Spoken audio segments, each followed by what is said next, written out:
Hey, welcome to the latest instalment of the Gig Life Podcast Roundtable series. I'm your host, Stevie Taylor. Now, previously we've done roundtable episodes for drums and bass. Today, it's the guitarist's turn. I feel extremely honoured to be joined by 6 pretty special Australian guitarists, cats that are making things happen. Peter Northcote, Chris Kamzelis, Marc Malouf, Ben Rogers, Daniel March, who joined us via FaceTime, and Matt Wakeling from the Guitar Speak podcast. All these guys are multifaceted, prolific, proactive in their careers. Mark, Daniel and Ben have previously been guests on the Gig Life podcast, and both Peter and Chris have been guests on Matt's Guitar Speak podcast. For more info on all these guys and links to their previous podcast episodes, check out the show notes. If you're a guitarist and you haven't heard of the Guitar Speak podcast, well, you've got some 120 plus episodes on all things guitar to catch up on. Interviews, product reviews, gig reviews, it's all there. Go check it out. Matt is doing great things for the guitar community in Australia and abroad. Now, not being a guitarist myself, I felt a little bit out of my comfort zone with this guitar roundtable, so I asked Matt if he would join us and help me out. So thank you, bro. Bloody legend. Guitar Speak podcast. Look it up, subscribe, and download. I also want to give a big thanks to Marc Malouf. When I was looking for a place to host this podcast, Marc put his hand up and offered his creative space for us to hang. This podcast was recorded at Marc's personal production suite at Everland Studios in Sydney. Marc is also a pretty schmick baker and a wine enthusiast, so he also provided some mean sourdough and some sweet wine, so thank you, man. The recording ended up going for about 4 hours. I know that's a long time to sit down and listen in one hit, so we've broken it up. So this is part 1 of 2. In part 1 here, the guys discussed a range of topics from music that is currently inspiring, developing their styles, building their business, how they approach playing with a second or third guitarist or piano player, and a whole bunch of other stuff. This was heaps of fun, informative, relaxed, funny, but it also got serious when it needed to. Personally, I was inspired and I took a hell of a lot away from it. And being a drummer, that's saying something, eh? So, without further ado, ladies and gentlemen, please give it up for Pete, Chris, Dan, Mark, Ben, and Matt for the Gig Life Podcast, Guitar Speak Podcast, Guitarist Roundtable, Part 1. Cheers.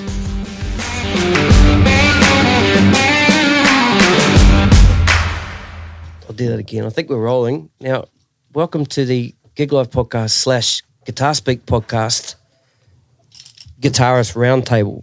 Hang on a sec. We all good, Pete? Yes. It's a square stool. Now, on the podcast, we've done a drummers roundtable and a bass players roundtable, and I've felt fairly comfortable in those environments. So today we're doing a guitar podcast, and I'm not much of a guitarist, if at all.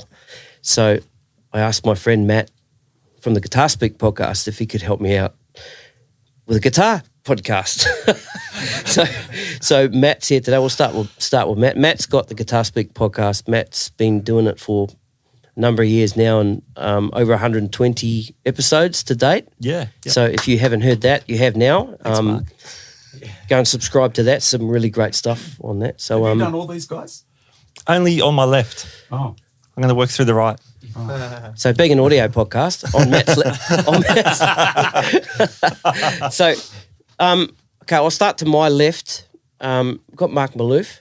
Hey Mark, how are you? I'm good, how are you? Good, thank you.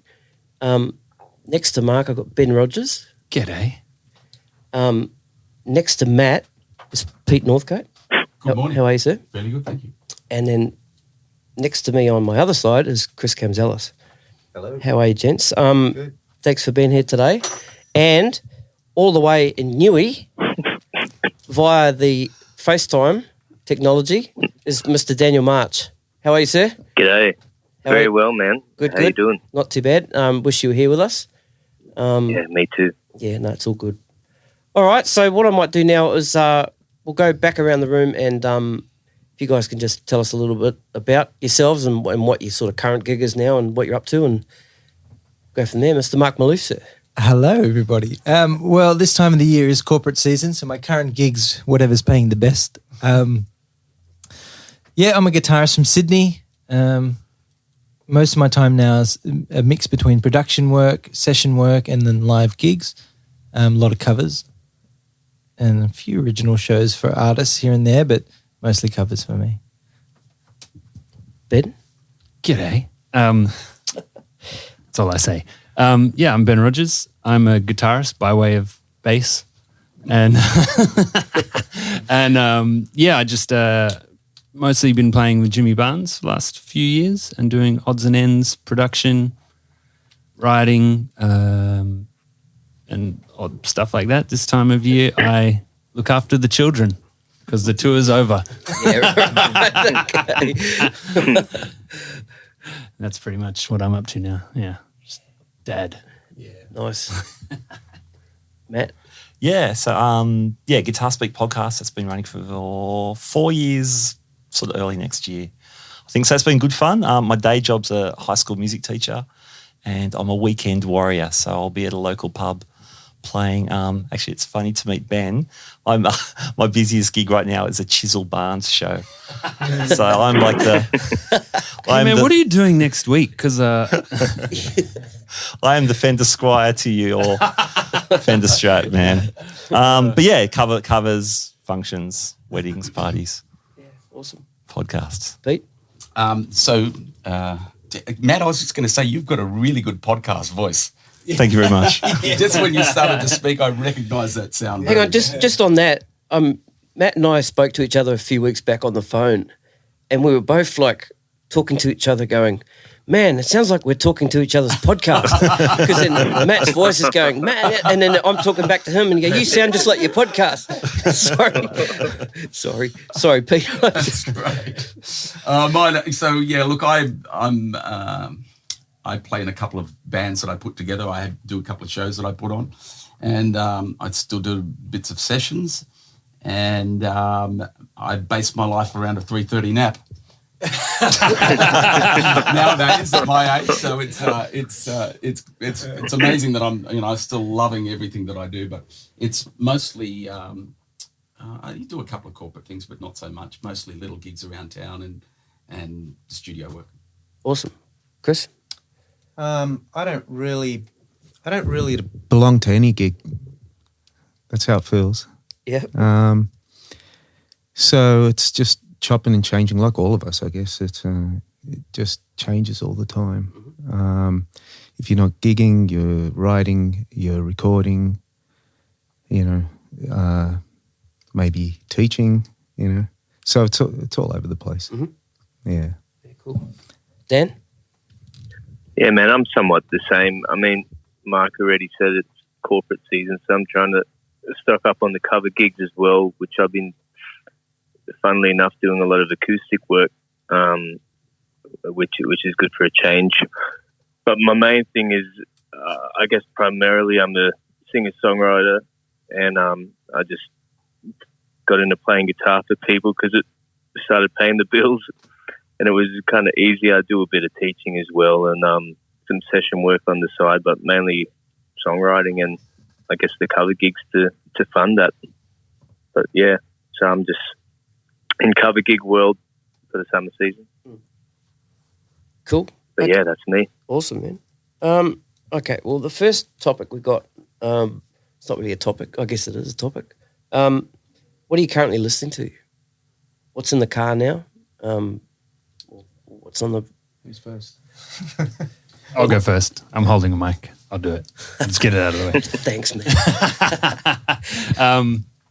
What am I currently listening to is actually this young girl called Madison Cunningham, who's incredible. Yeah, incredible singer-songwriter, but her guitar playing is really interesting. She actually, I think she recorded the album with incredible drummer that we all know, Abe Rounds, Victor Rounds' son. Yeah. And yeah, it was I think I maybe stumbled upon her from seeing it on his Instagram. And yeah, incredible. And then the other thing I've been vibing on lately is Blake Mills as well, who's an incredible guitar player and also incredible producer. Did the Alabama Shakes and some John Legend stuff, which is a bit weird. But yeah, those two things are probably the things I've been nerding on that are new in my car. Anyway. I always go back to blues. I listen to really old blues. So I've been really digging Johnny Winter at the moment and just going right back through the archives of blues and just trying to find where my heart and soul fits with that genre, because I'm always drawn to it. And I've never quite reached that point where I feel I belong and where I found where the sort of the seed and the roots have stemmed from. So that's literally all I listen to. Yeah. Yeah. Dan? The most recent thing I've been listening to was Alex Gibson, who's a singer-songwriter based in Sydney or based in London now. But you're playing with I'm him, learning his material. Yeah. And we've got a gig coming up. This podcast was brought to you by Consummate Professional. Other than that, guitar-wise, I've been listening to this dude, Charlie Burrell, who's from Oakland, California, and he's kind of like you cross between like a Shuggy Otis meets kind of, a bit more soulful, bluesy / psychedelic.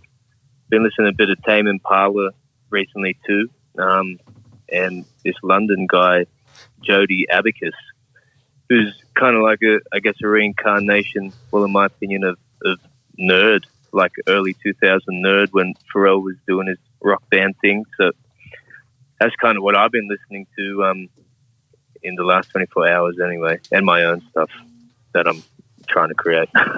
Yeah, cool. But that's it. Awesome. Yeah, bro. Matt? Yeah, it's stuff for gigs or podcasts. Name drop. I spoke to John 5 last week, so I had to listen to his new record just before it was released. So that was fun. It's crazy country. Was that for a podcast? Yeah. Great. Yeah, man. Awesome. Yeah. Coming soon. Anyway, but for fun, I popped on some old Brett Garsed the other day, which is, man, so good. Haven't heard it in a long time. That was cool. Pete? Well, I don't know hardly any of the people you just mentioned, or you guys.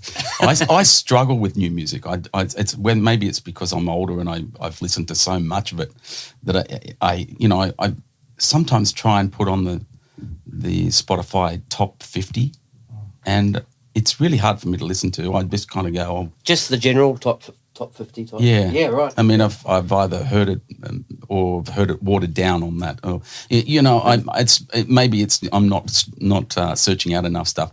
I always go back to the classics or my favourite players and what they're doing now. Like, there's really only one album that I've found in the last couple of years that I've listened to and to death, and that's Michael Landau's what's it called? Rock Bottom. And that just excites me. It's just beautiful to listen to, beautiful to jam to. Apart from that, I listen to a lot of podcasts too, and I listen to a lot of my stuff. I kind of hear different things now from years and years of having to learn other people's music and having to go into the studio and learn a song or place. I'm trying to find me, So it's rare that I've listened to much new stuff. In the car, I listen to podcasts, or I listen to audiobooks, or I listen to Smooth FM. Yeah, awesome. Awesome. I had to really fight not to sing the hook, like my daughter always sings it in the car. Like, so do my kids. The Smooth FM. They don't like. Yeah. They don't like the new Can we version. just insert that in? Yes. Post in post. 95. Sorry, Chris. Okay.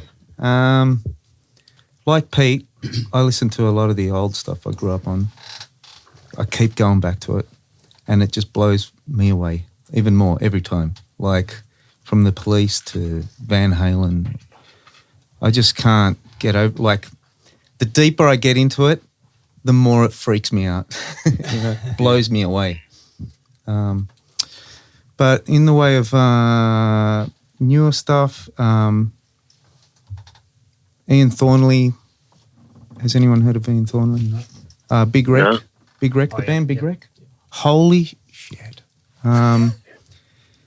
This guy really appeals to me because he's an incredible singer, he's a great songwriter, and he's even better guitar player. And I think, that inspires me. There's one other guy that if I'm having a hard time getting started in the day, warming up the hands, I'll pull up YouTube and look up Doug Rappaport. Yeah. Has anyone heard of him? Yeah. Yeah, I have, but remind me. Oh my God. He plays for Edgar Winter. Oh, I love Edgar Winter. Edgar Winter's White Trash, man. one of the greatest albums. The one with... You got to hear it. Right. Yeah. I know the name rings a bell. Yeah. Is he like in the he's- original Edgar Winter band? No, he's recent. Because it was like Rick he's- Derringer in the old days and stuff, wasn't No, it? yeah, he's the guy now. Oh, yeah. yeah. That band just is incredible. Yeah. Anyway. But yeah, that's what I'm getting into. Sick. Yeah. What about you, Stevie? Yeah, what From- guitar are you listening to? Actually, I'm not sure if I can say her name properly though. So it's Larry Basilio. Is that how you say that? Yeah, I think so. She's just released an album with Vinnie Colaiuta playing drums. your guitar. Yeah, Nathan Brazilian Neeson. girl. Brazilian, Yeah, Brazilian. Oh, yeah, She- yeah, she's great, yeah. yeah, it's awesome. Nathan Neeson playing bass. Keyboard player. Played for Michael Jackson. Oh, Greg Fillinganes? Fillinganes, thank you. Fillinganes. Yeah, it's those guys playing with Larry. And I got hip to that because someone posted it on Vinnie Colaiuta playing drums, and then I ended up getting the album and I'm just hooked on that guitar sound, hey. It's really cool. Check it out. Beautiful.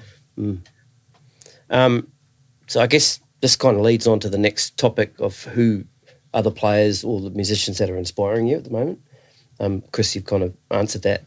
So if we go back around and who are the players, not just who you're listening to learn a song or something, but the players that really inspire you. You don't have to be listening to them now, but Well, always. I think every like couple of weeks, someone will talk about Jimi Hendrix, and then I'll put on like Band of Gypsies, and then like that album. Like, what is it? Is it Power of Love, where the wire guitar comes in? Like, it's just like still like or like another album like is Humble Pie Live with like Peter Frampton and. The tone of the guitar, like I listen to some albums, doesn't matter how many times or what's been happening, and you put it on and you just go, oh man, like they were kicking everyone's ass in like 1973 or whenever, like that. They're two albums that I constantly will just put on, and no matter how good I'm feeling or like if I've heard something incredible, like not to diss on anyone now, but I think everyone would have the same thing where you put it on and you go, we're all still trying to climb that mountain. Damn, like, it's great and depressing at the same time. yeah. But they're probably two records that for guitar that I'll just always have that. And then for me also, Stevie Ray Vaughan, like just that was probably the first as a kid. I was like, I had a friend of mine give me a VHS of Live at the El Macumbo. Yeah. And I just was like, oh, I can't wait to quit school and be a guitar player. And like, and pretty much that was I saw that VHS and I was like, I can't wait to find an excuse to leave school and be a guitar player in a blues band and move to Texas. So they're probably the three things that currently are really still rock my world when I just put them on and go, woo, as a guitar player anyway. That's cool, man. Mark? Yeah, I kind of agree. Yeah, the other players that really have influenced me, and I still revere them very highly at the moment, Michael Landau, the same. I think he's just a genius of touch and tone and nuance and subtlety. And for me, I think I approach guitar from a tone perspective first, and technique is something that I've maybe not done my homework on too much. So it's for me, it's just all about tone, and the Stevie Ray Vaughan and the freedom of Hendrix is just a beautiful thing. But I'm really inspired by James Taylor as well, because I'm a songwriter as well, and I find his acoustic and vocal parts just to be so seamless and effortless. And then the other person that really has always inspired me is Ray Charles.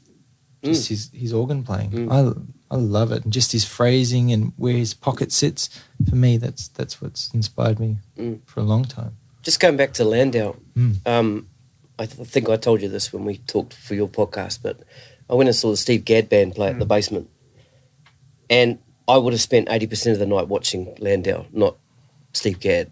Yeah, hardly doing anything. Well, he didn't. Hardly do anything. But he had this. They had him in stereo. Yeah. It just blew my mind, eh? Yeah. And I've got a whole lot of videos. I think I sent you the videos, didn't I, Mark? Yeah, you did. And most of them are Landau. Gadd. Jimmy Johnson. You know, He's just a magician of subtlety. Yeah. And everything he plays, it's a different song without it. Right. It's incredible. Yeah. And it always feels live. Even on the albums, like everything just feels slightly improvised, but so importantly done. Like you just have no idea how that's, been recreated over and over again. Like, has he done the same take over and over? Yeah. That confuses me every time. That to me is like he's completely connected. Yeah. He's completely connected to who he is, what music is, and the instrument. Yeah. And for myself, I struggle. It's a kind of an instrument to me. It is every day. It's a struggle. And, there are people like Tommy Emmanuel who can pick up the guitar at 8 o'clock in the morning and play like Tommy Emmanuel. But I feel the same with Landau, is that he's completely connected to whatever it is that we're doing. Then he's got the punk thing and the blues. Yeah. Well, with Raging Honkies. His favourite band is the Screaming Meanies, and I've checked them out, and they're great. Yeah. But they're not technical or they're a punk band. I'm on the mic, so I might as well keep going. Please. Well, I grew up listening to, the first two albums I got were David Bowie, Aladdin Sane, and Jimi Hendrix, what was it? Band of Gypsies. And so before that, my brother was listening to things like Deep Purple, Led Zeppelin, and Yes. And I used to listen to Yes and go, that's really weird shit. Really strange stuff. And then I started to get into it. And Steve Howard's still one of my favourite guitar players, and absolutely the most versatile musician I've ever heard as a guitar player. And the rotten thing is I met him a couple of years ago, and he was not a nice person, I was going to meet Idols. It was like he was not, how you shouldn't meet your heroes. Yeah. But I kind of go back, like I put on Are You Experienced the other day, and it just, I always listen to everything, but I really like the Steve Howes and all those older guys too. I guess it's because I grew up with all that stuff, Dan? Well, Jimi Hendrix is the be-all and end-all for me, like, whether it's, who is it, Ben or Mark saying about that freedom that he had, but it's also, I find his delicate side, which I guess people, may say was kind of the R&B soulful Isley Brothers, Curtis Mayfield thing, but like, I love Access Bold as Love, that whole album, the delicate side of that with his playing. But as far as the pinnacle, I'm just reading your notes, Cornerstone album, that when I first heard Eric Clapton MTV Unplugged, I was like 8 years old or whatever when that came out, maybe 9. And I remember that just blew my mind, like hearing that type of playing on acoustic. And Eric Clapton is possibly my favorite guitar player ever still. I just find he's got a way of articulating it that made me feel like I could understand where he was going before I even knew how to play guitar.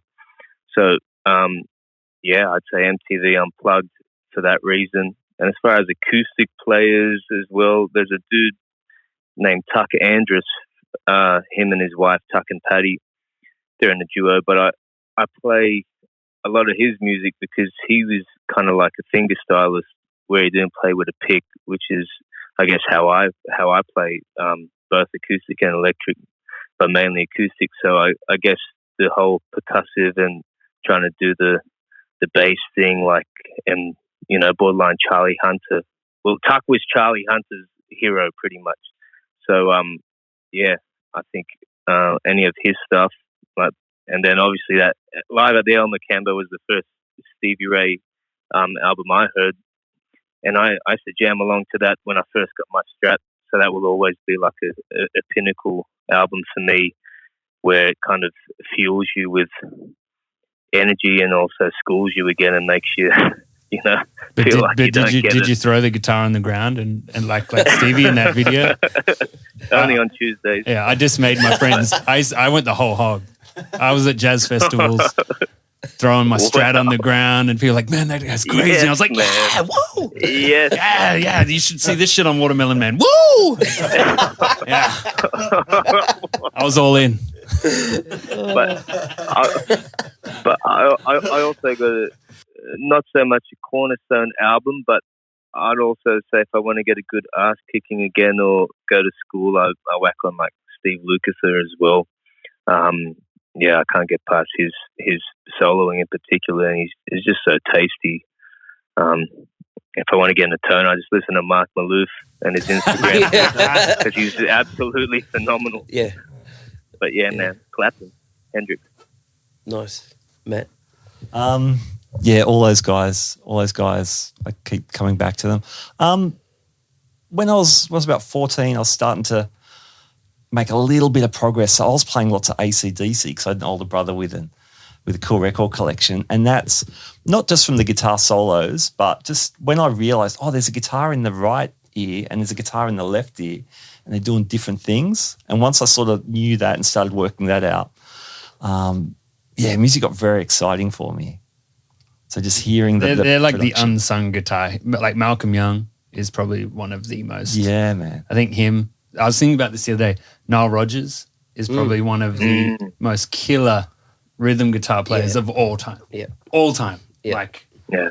and that's the thing. The rhythm, you forget. And he's been sampled more than anybody too, eh? As a writer as well as a guitar player, Yeah. it's like, and he's got this jazz thing, but it's so funky, and but then Malcolm Young, it's funky. It's really funky. There's like a pocket, the early eh? ACD. Yeah. Oh man, and that's the production side as well. Like the way that they went, hey, like you do this, Angus does this, and then we'll pan the Marshalls like this, and then that changed the world. And then Phil Rudd puts down that groove. Holy shit. That's what I mean. And it's just like, they're those albums. If you need to get ready for a fight, you just put on an early AC/DC album. It's like if you want blood comes on, it's like, watch out, this guy's going to start a fight in a pub somewhere. I just did a AC/DC tribute. I had to learn 5 songs for this benefit concert. It was for Malcolm Young, dementia, and all that. And listening to the left and rights and doing all that, because Back in Black was my favourite album when I was a kid. It was amazing, and that came out 84 or something. 1980. 1980. There you go. So I was 20 years old. So it was really, really, really cool thing. But listening to the left and right and hearing, Angus was a fucking great rhythm player too. Yeah. Oh, man. Just, again, another one of those guys with a natural feel and knew who he was and where he was. Really cool. And getting that sound, getting that tone of a Marshall, not real dirty, just dirty enough. It was like perfect. Yeah. Mm. With that question on the Cornerstone album, I think what I mean by that is, see, you may have been playing for as many years as you had been, but there was an album that you just heard that made you go basically in the direction that you're going now. Do you know what I mean? Like as a guitar player. As a guitar player. Yeah. I would say for me, if I think about my playing and the way I like to hear things, when Ian Moss's Matchbook album came out, that to me is perfect guitar playing. Mm-hmm.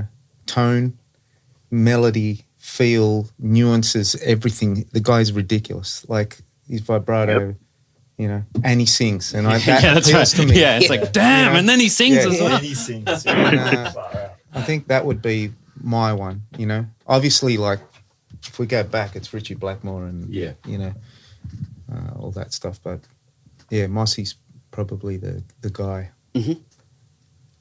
Yeah, mine was Relayer, Yes Relayer, and it was the hardest album for me to get into. I was getting into Yes, I was listening to Fragile and Close to the Edge, and then Relayer came out, and it was I bought it and hated it, thought it was shit. And because I was making no money in those days, and that was probably late 70s, something like that. So I was still a teenager, and I'd go into Ashwoods in the city and sell it and buy something else. And then I started getting more into Yes, and then I went, maybe I'll try this again. I'd buy it again secondhand, a couple of dollars. I sold it. I took it in 3 times and changed it 3 times. And then I got it and ended up wearing the first one out, having to get another one. And now I still kind of listen to it today. It still blows my mind. And maybe not just because of the guitar playing, but the guitar playing is outstanding.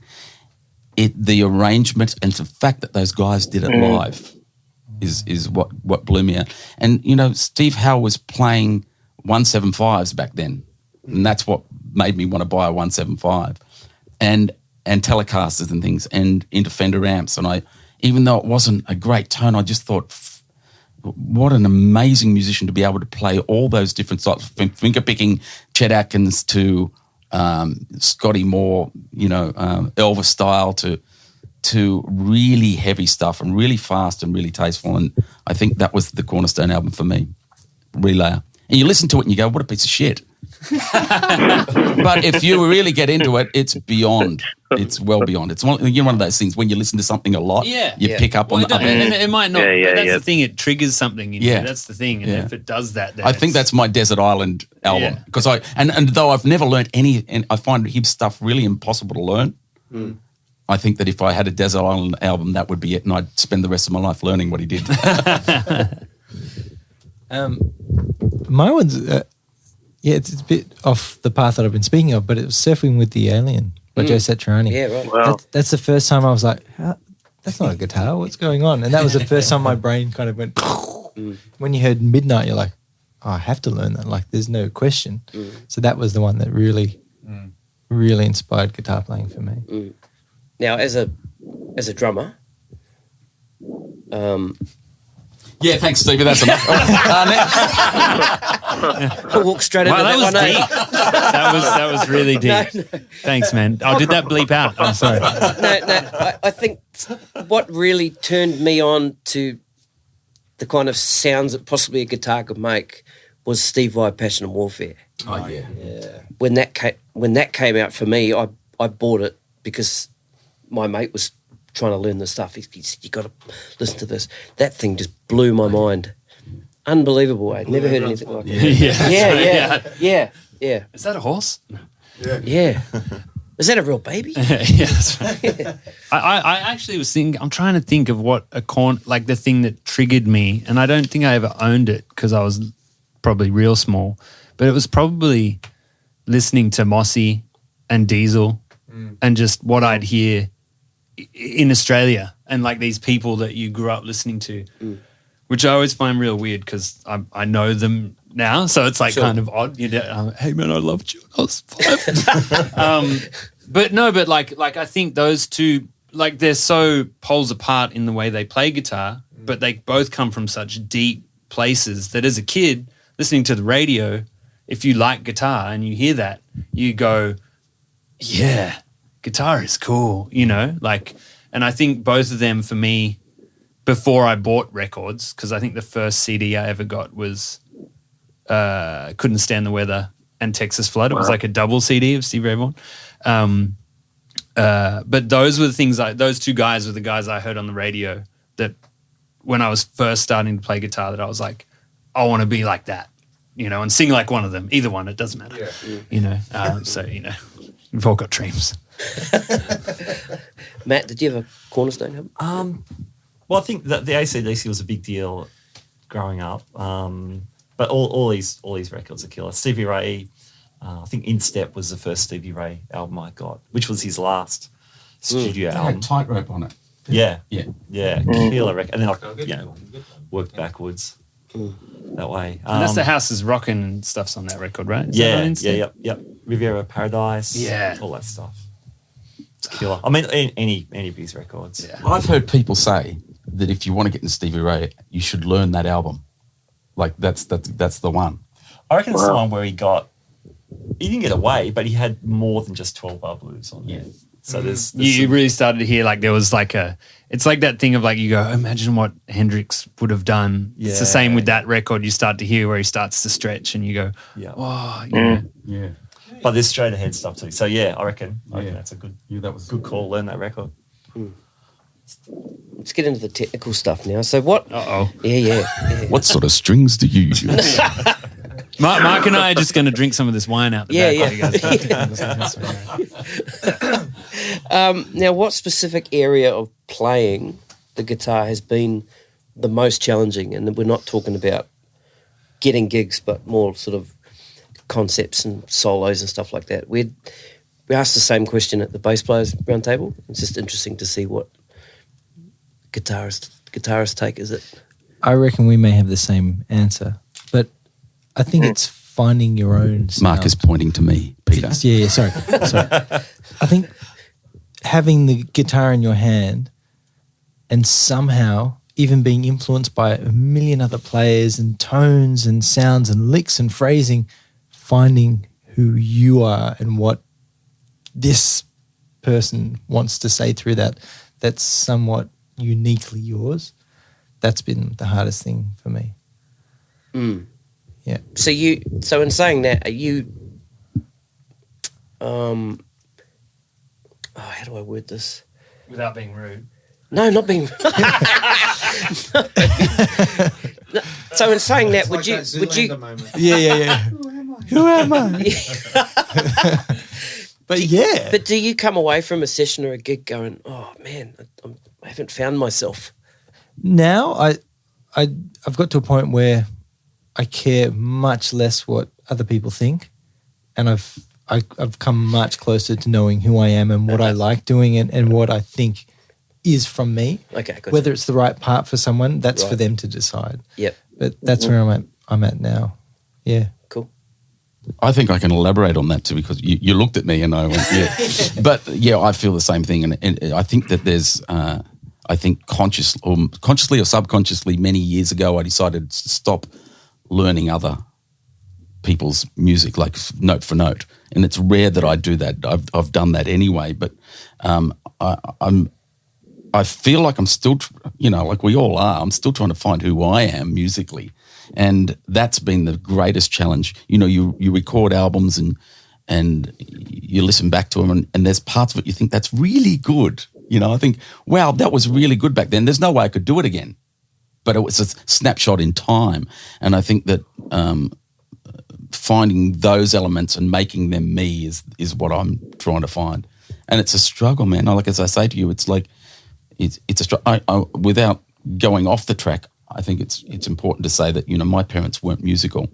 And so I see people that have musical parents and I go, fuck, you're lucky. There's an inbred thing in that's a natural thing. And I never had that. Like, we had 5 LPs and they were Tchaikovsky, Carmen Miranda, a Dixieland album and Carousel and Sound of Music. So that was all I had, even though they were amazing albums. And I still, like you were talking about influences, one of my main things to do these days is find Rodgers and Hammerstein pieces and make arrangements out of them for one guitar because they're pungent, with harmony and stuff. And so, but yeah, trying to find me, get the sound and all that, because the sound has been the biggest problem for me too, trying to get that tone. And once you've got that sorted, you can kind of go, all right, that's sorted. And then you can move on. But then that changes. Yeah. And then you go, oh, fuck, now I've got to find it again. It's true. That's the eternal thing is because you start and you listen to these albums that we've all talked about and you listen to Tone and Steve Howe or Stevie or Jimi Hendrix or Malcolm and Angus or Mossy, and you'll naturally try and go there because you're attracted to it at whatever time. But then there comes a point where you can play, and then that's when the pressure really comes onto you as a musician, where you become either, you're just a guy who plays guitar or you're like an artist in that sense. You're trying to find the art in what you do with that instrument.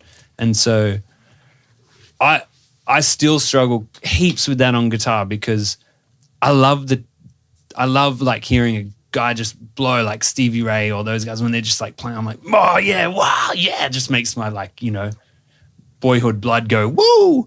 But then like at the same time, I'm so torn because as a guitarist, one of my favorite albums to listen to is Daniel Lanois, Belladonna. And that album is just like him going through as many delay pedals as he can, just kind of like making this ambience, and there's like 4 notes in the whole song, but it just like takes you. And Blake Mills is doing that sort of stuff. And you know these guys, they can play. If you said, hey, man, just hit me with a 12 bar, you go, oh, nice.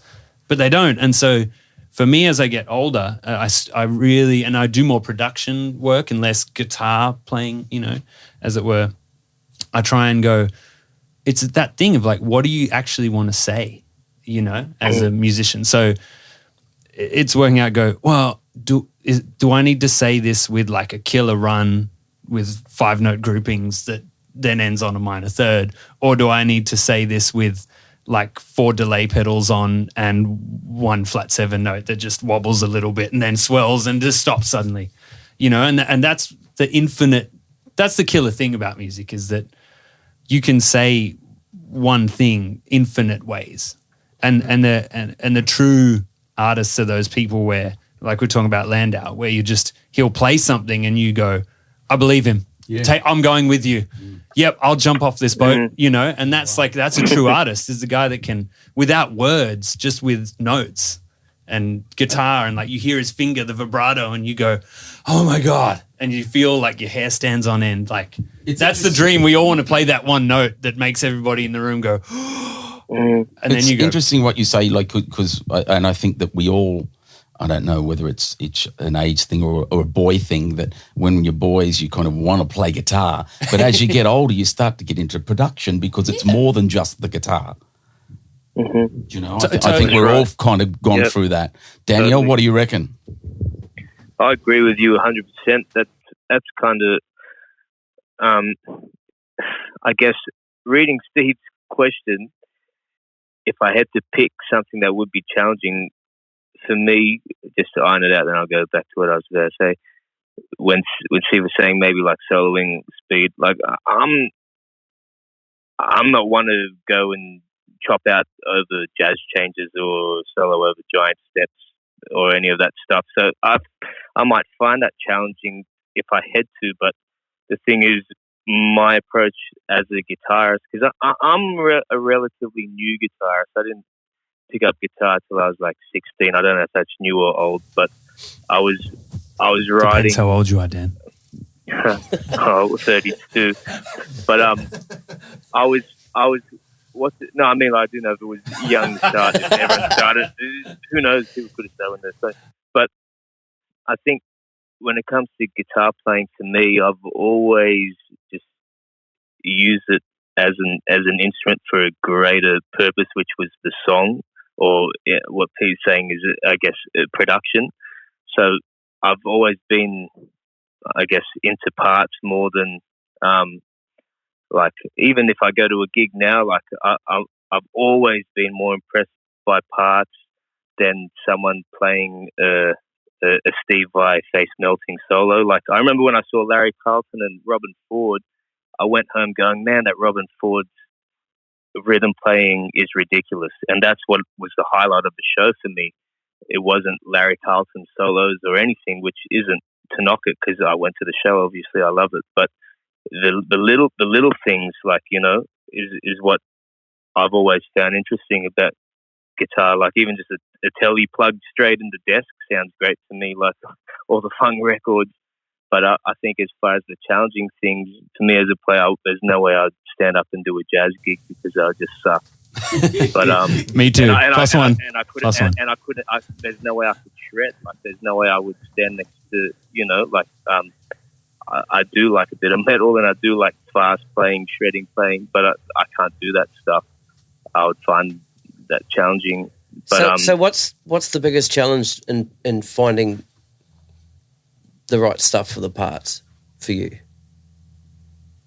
Well, I would say I probably can come up with too many ideas that it gets cluttery. Like I can always just keep layering. I don't know if people are the same like with the guitar thing, but I can go, oh, that's another guitar part, that's another guitar, where it takes away from the other part. Like, and when you listen to like, you know, I guess music that may not be, even if you listen to Hendrix or whatever, or I'll say Clapton because I was just saying he's my favorite. When I hear a song like what's Clapton on? Sting, It's Probably Me. When they did that song, I just find the space in Clapton's playing so tasteful and and the parts are perfect to me.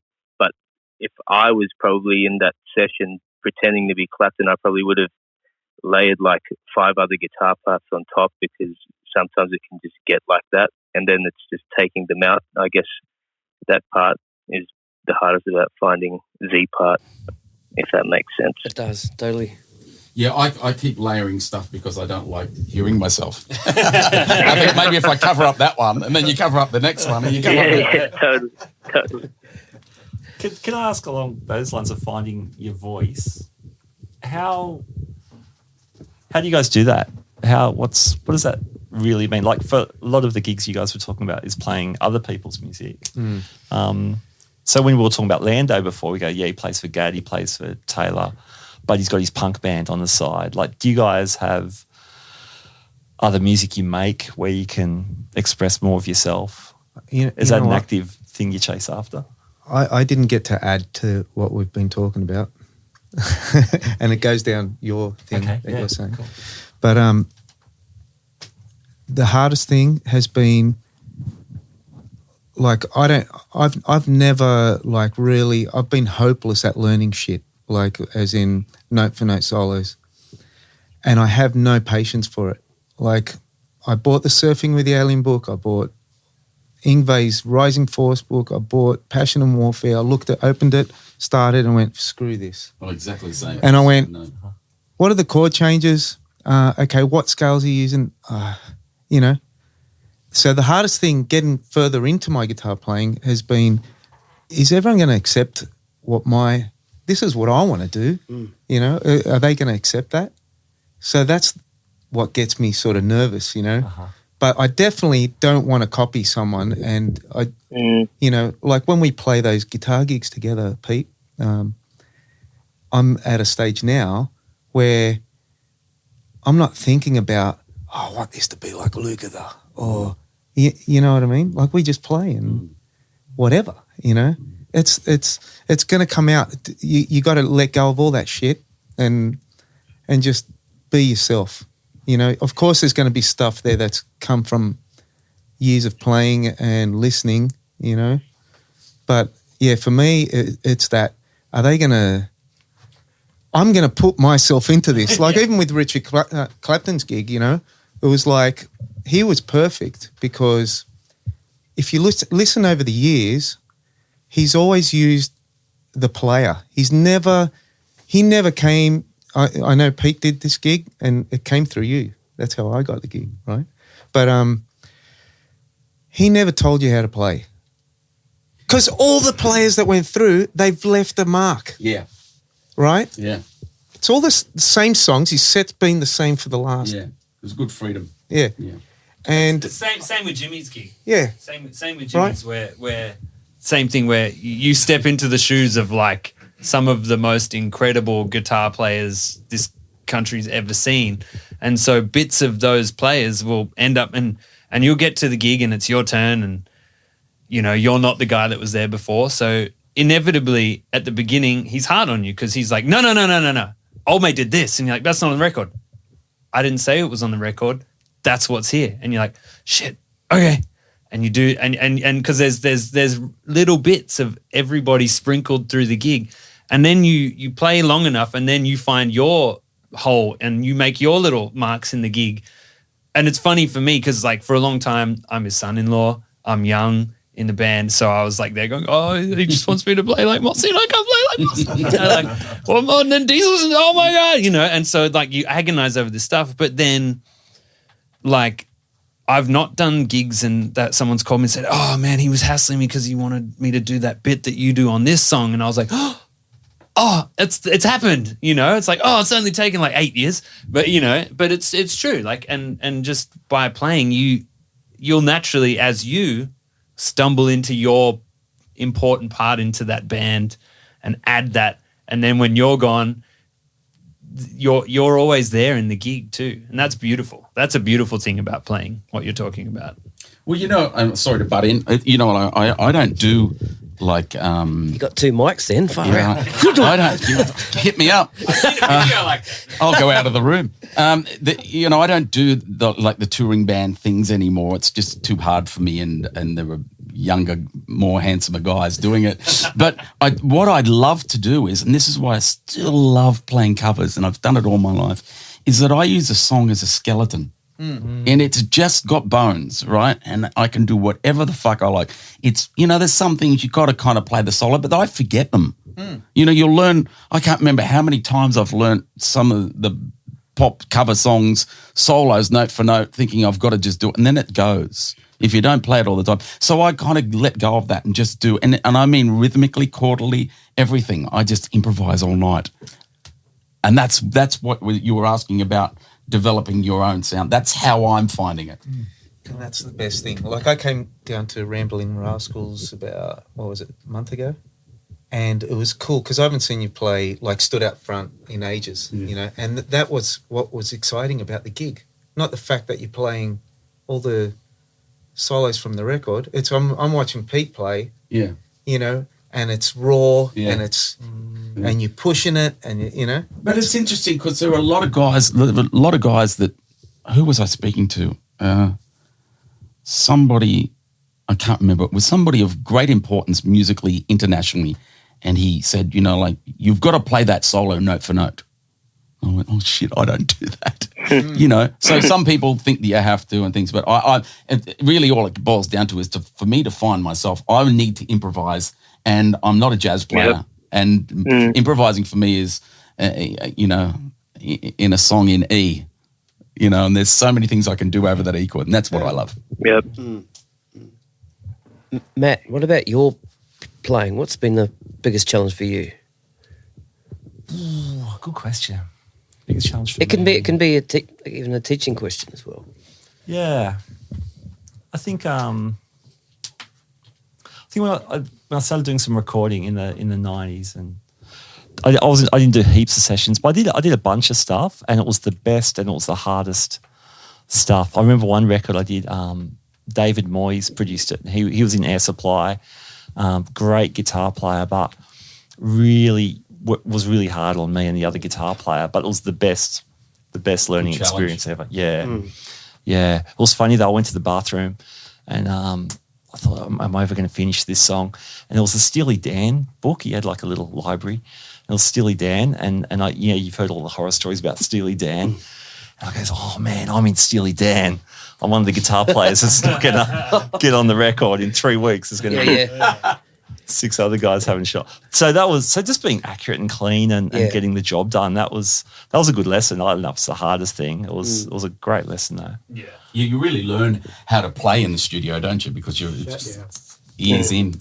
And then you hear yourself later on. Everything shows up. Yeah. How do you develop your playing at this stage of your career? While Mark eats his delicious sourdough that he's brought for us all to eat, because that's what us guitarists do. It's feed each really, really good too, Mark. Yeah. It's one of the best I've ever had. other. So when this guitar caper, he's starting a bakery. What was the question? I just want to comment. I just want to comment on the I was looking at the bread. I got distracted. the bread, the specially cooked loaf of bread today, I'm missing out. the wine, the venue, and I just compare it to the drummers round table and the bass players round table. You can see why I don't play bass anymore. I mean, Life's better up here, everybody. What's different? that actually hurts because it was at my house, and you've really Stevie, what's Look, different? just pour him a big wine. the catering. Really, that's all? Yeah, the catering and the ambiance. Because I mean, with you know, I always think that the drum community and the bass playing community is solid, and it's really, really a community. I don't think there is a guitar community because we only Yeah, right. It's really rare that we get together. One of the best things that we ever do is the Hendrix Nights. Oh, yeah. Because there's 10 guitar players on it. And we all it's the hangout. The back is the best thing. Right. Yeah, that's cool. Yeah, that question, how do you develop your playing? How do you develop your playing?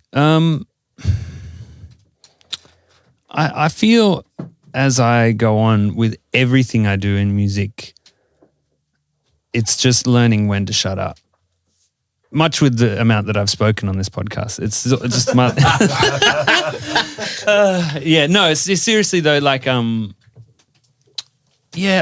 just want to be able to say what I want to say with the least amount. Like, get to the point. I think in life, I've been trying... So how do you work towards that? Shut up and listen. But you know what I mean? Like it's that simple. Like like we were saying before, the song speaks to you, and if you are really listening, the song will speak. And there is always a time for like lots of notes, but it might not be in the way that you think. And that's the thing. You just have to listen, and the more you listen, not like we were all saying, like you don't go note for note on things because that's not the whole point. You're listening to the music and the music goes in. And if you listen really intently, then you pick up on the vibe. And so then when you play, it's like it goes in, gets all muddled up with your whole life experience and everything you've done and what you had for breakfast and comes out on your gig in its own way. And so, yeah, that's as a guitarist, a bass player, producer, a husband, a dad, is just to listen and like let less, just be more pure with what is coming out in the moment, I think. That's the absolutely amazing thing about music, isn't it? Yeah. Is that it's almost like the taste of a soup, of all the things of your life in a soup, and then the taste is what comes out. 100%. Like your sourdough, Mark. It's all those ingredients is what makes it work. And I think family, children, whatever it is, life experience, and all those things come out as a player and can develop as the years go by. 100%. And that's the most amazing thing about music, I think. Well, and that's art. That's what I mean. We're all artists, no matter what instrument you play, you're an artist. Yeah. And that's the beauty. Like you have a big night, you see an incredible sunrise, and then you go home and you write a song and it's just some beautiful song. And I just got really hammered and saw this beautiful sunrise. But it just, the world spoke to you and that's what happened. And you hear those stories growing up as a kid when they go, we all went to France and it was beautiful and we stayed in a like chalet and we made this album. You're like, wankers. But then if you go to France and stay in a chalet and eat like baguettes and delicious bread like we're doing now, you go, I get it. I totally get it. I would make that record too. That's life. That's the best learning thing for music. Yeah. I've got a bit of a different angle. I feel silly coming after that because that was such a lovely answer. Well, I can drink wine now. I've done Yeah. But how I'm developing, what was the question exactly? How do you develop your playing at this stage in your career? To tell you the truth, just hearing that and having an answer before I heard it, I think I go from a little bit of a self-centered approach. And I think it's one of not really... or learning to not care about what the outcome is, as far as just being confident in yourself and just going, hey, this is what I am. Because I come from a songwriting background. Like I'm the same with Dan. Like I started playing when I was 16, but I was writing before then. Yep. And I think for me, the development part is just going, you know what? You do have good ideas. If people don't like it, that's cool. Do you like it? Yep. Well, then back yourself. And that for me is the development process for me, just to back myself with the musician and just everything that is sort of what comes to my mind when I play. Yeah. But yeah, that's my answer. Matt, I'll ask you before we go to Dan.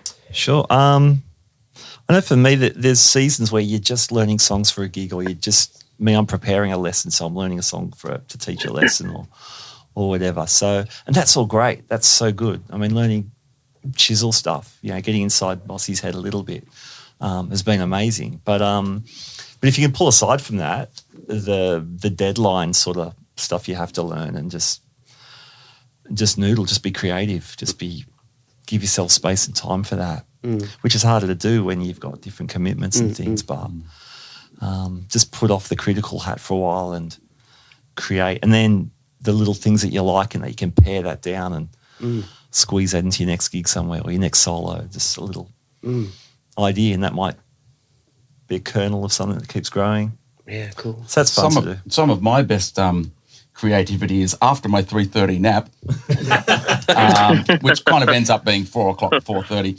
Then Millionaire Hot Seat is on 5 o'clock, and the changes are great because it's mostly in D minor, but they do go up to D sharp minor. And then occasionally you'll hear it in B flat, but it's like it's literally this.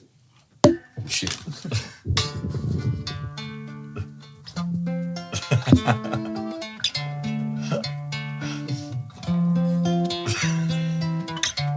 The D doesn't have a minor or a major third, so you can fuck around with it wherever you like. So I can spend hours doing Millionaire Hot Seat. That's amazing. Yeah. That's Straight after that is the best practice thing to do. TV, I swear. I when I was a bass player at university, I would sit and just put the TV on and just do that, and you jam and whatever the movie is, you just jam along, right. and you're butchering through changes, and you're and you're just what's happening in the movie, but you just jam and it's so much fun. It's great having a girlfriend that understands that too. It's really cool. Yeah. She'll look over me and go, "Oh, that was cool." Lucky man. Dan. Man, I think Benny and Pete both just nailed exactly what I wanted to say. Mm-hmm. But I think all I could add to that in how I kind of develop my playing is, I guess, the ratio of, if I have to learn a bunch of songs that I don't particularly listen to if it wasn't work related, I have to outweigh that with, the fun stuff. And what I mean by that is, when I was a teenager, like all of us, we probably would easily happily play 8 hours till your fingertips bled and whatever. I don't have the kind of privilege to be doing that now, but I find the same weight of influence, like whether I'm listening to players or whatever, or if I get the odd chance to pick up a guitar for 20 minutes, which is more rarer these days. I find that it inspires me just as much, you know what I mean? So, if whether I'm listening to an interview with Paul McCartney or listening to Blackbird for the 2000th time, to me, I'm still it's developing me either way, because there's just so many different facets. And I guess that's what, was it Pete who was saying that? It's everything that, the sunrise, whatever, that's what comes out in the playing. Like Stevie Ray's playing wasn't because I don't know the guy, but I doubt that he was, going lick over lick for 13 hours a day. I'm sure it had stuff to do with other things, maybe alcohol as well, that resulted in that playing. But I'm learning all that stuff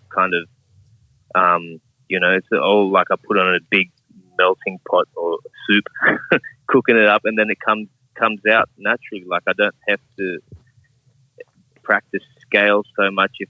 If I'm listening to music, it's feeding me in the same pot, you know what I mean? That same music headspace. So I just make sure that, I outweigh work with feeding my musical soul, if that makes sense. Totally. But yeah. How do you guys manage your down periods when work's not there, or it's quietened up, or how do you deal with 3:30 nap? $1 million hot seat? I think I've always, I'm a busy guy. This last year, it's been the year of no thanks. So I don't take on so much. I was putting on too many shows last year, and it just kind of fried me. So the downtimes that what I've filled it is doing my own stuff, or doing a production album, or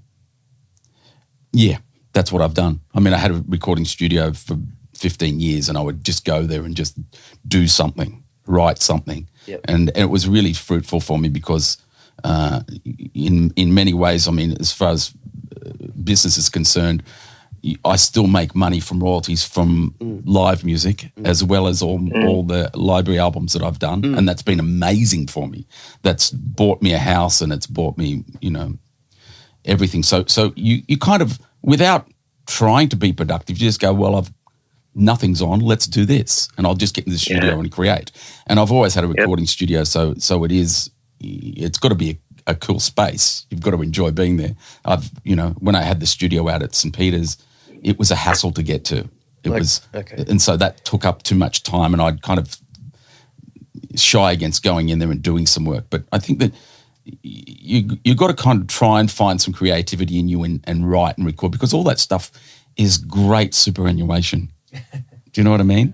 It's really, really good that with 12 hours, there was a couple of years where I just didn't need to work at all. I was making a lot of money by just doing library albums or royalties from library albums that I'd done years before.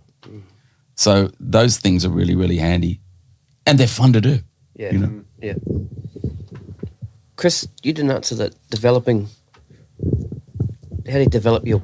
I'll cut this in. Hang on a second. Chris, how do you develop your? Chris, how do you develop your playing at this stage in your career? That sounds such Maybe a he didn't wank, want to hey? answer. That sounded that sounded like a know what hey. to He's say like, now. man, like, why is this drummer asking me this question? Okay, everyone's talking really deep and shit, Yeah. Just say I'll tell you something. Yeah. Developing my picking, Yeah. right, technique. Technique, yeah. That's So- the first technique answer we've had. Yeah. So I had it right when I started, Okay. right? And then all these videos came out, REH videos, Paul Gilbert, and all these. You got to pick down and then up and down, up, down, up, down, up, down, up, down, up. I'm like, holy shit! I'm doing down, down, up, down, down, up, down, down, up, down, down, up, down, down, up. And so I thought I was doing the wrong thing. Then I'm trying to do the alternate picking. Shit, this is hard. This is hard for years, And it's more recent that I've worked out, you know what? Eric Johnson does economy picking. Yngwie Malmsteen does economy picking. Like they all do this economy picking. And that's what I was doing day one. cheated. You should sue so them. now I'm like, you should sue them. I'm going back to the start, right? Yeah, but I reckon you start one way, but you need to. I reckon if you start one way and you don't try and get the down up thing together, you're limiting yourself. So what you did was a really important thing to do. I agree, because there's a part of it that goes with rhythm, Yes. right? So it's like you got to have that 16th type thing going on in your head and that movement. Yeah. But when you're playing like soloing and getting through scales quickly, Yeah. I think you naturally fall back to yeah. that way anyway. Yeah. But if you've never done it, you're limiting Yeah, yourself. I guess, yeah. Yeah. You're wonky, Yeah. And I think it's like stretch it every way you can. But I'm going back to the Yeah. economy. Back to picking. the beginning. Yeah. That's my thing anyway. My last technical thing was me and Franco when Mahaley first started working with Joe Bonamassa and stuff. Me and Franco just felt terrible about ourselves because we were just like, damn, we really got to practice. And we were talking about Josh Smith and stuff, and I was probably mocking Franco. I love him. He's one of my best mates and one of the best guitarists I've ever played with. But we were doing Hippopotamus for ages, the 5-note groupings of like phrasing, like so you do 5-note groupings in your solo. And so like every time he'd call me for like, a year, I'd probably like I'd answer, hey man, hippopotamus, hippopotamus, hippopotamus, hippopotamus, hippopotamus. But I said it enough times now that when I solo, I totally do those 5-note grouping things that Josh Smith and those dudes do. So that's probably the last actual technical. You know what? That's funny. Being raised in a Greek family, and there's like Greek music is like odd incredible, times. yeah. I just can't help but do odd number of notes every time. You know, That's cool. I can't. That's cool. Yeah, great. that's the. It's like far out. This is a cool lick. What is it? 1, 2, 3, 4, 5. Fuck. 1, 2, 3, 4, 5, 6, 11 notes. Holy shit! You know, and That's awesome. make it come back on the one. You know, Yeah. 11. You know, yeah. That's Anyway. but that stuff's killer. That's funny that you said But that. it's so killer. Like you hear that playing across time, Yeah. and it's like, and with the picking, like Joe and Eric John, like they're so every note is like, Well, yeah, he's a damn, yeah. And so when you've got those groupings, it's just crystal clear across the bar lines, and then they hit the one, and you're like, woo, they made it! Yeah, it's like when you're watching a movie, and like, is the good guy going to win? It's the good guy. Yes, he won. And it's all. I feel like that. When You know those times where you guys missed the one? Yeah. Who's there? What do you mean? What do you mean? You mean just No. See what happened? there? You mean thought just thought after the we missed drummer- the one, but we were just doing 5-note groupings. Yeah, do you mean just after the drummer stretches the time so he can fit his fill in? Exactly. Boom, tish. 1, 2, You're not gonna 3, win any 4, arguments 5, here. 6, 7. Yeah. There's your Yeah, prog. 7. That's it. That's how you do it, kids. Yeah. Nice one. Chris, how do you manage your down periods, the downtime when I'll probably start writing. Yep. And do you guys practice and get together with like a mate of mine who's a good engineer, producer, and we just write and write. Yeah, cool. Yeah, come up with stuff, even do stuff like what Peter was saying, come up with music for library music. And So you guys at stages now where if the work does sort of quieten up, you're not too worried? No, always got the hustle going? No. I'm not a hustler. Okay. And that's always a battle. Like, you think like, oh shit, that's it. I'm done. Okay. That's my time. Right. But I don't know, Peter's better at We've had this talk here and there. But I don't think many guitarists are actually hustlers.